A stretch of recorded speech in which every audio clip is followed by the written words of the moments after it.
This just in, pop quiz. Are tests the best way to accurately judge the learning abilities of our students? The answer is either A, B, C, or yes. This is the Trojan Source.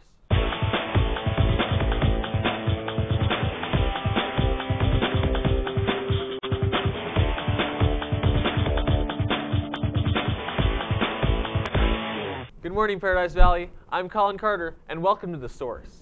With the recent AIMS tests and upcoming midterms for many students, testing is an issue on many teens' minds. However, the real question becomes, are tests the best way to measure a student's learning ability?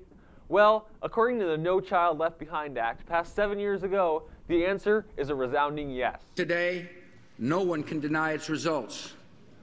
Last year, 4th and 8th graders achieved the highest math scores on record. Reading scores are on the rise.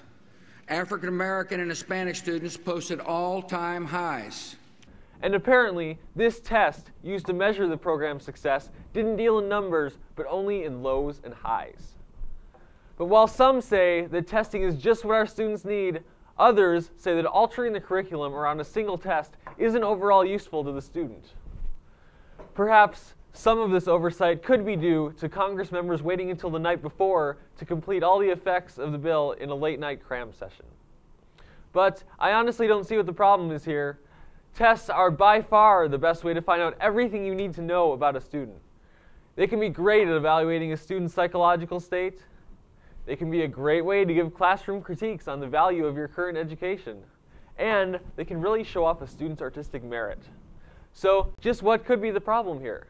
Don't tell us that the only way to teach a child is to spend most of the year preparing him to fill in a few bubbles on a standardized test. What I've said is, we will measure and hold accountable performance, but let's help our teachers and our principals develop a curriculum and assessments that teach our children to become not just good test takers. You know what we need? A test to test teachers' abilities to test without having to use a test. I believe SparkNotes is already working on the study guide to it. But unfortunately, sometimes what happens when we have high-stakes testing is that there is an emphasis on the scores maybe over the learning. So we definitely need to have those standards in place. We want to make sure that our students are achieving at the level they're supposed to. We want to make sure they're well educated for college and life beyond, but we want to make sure we're offering them a well-rounded education as well. I'm all for academics setting you up for real life.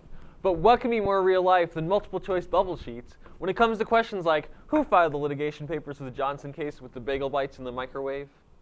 So students, in these troubled and uncertain times we face, let's put our faith in something that is black and white with no difference of opinion or view, and see if our tests will last the test of time. In other news, CTE teachers are finding it difficult to help students with hands-on learning anxiety. For the Trojan Source, I'm Colin Carter. See you next week.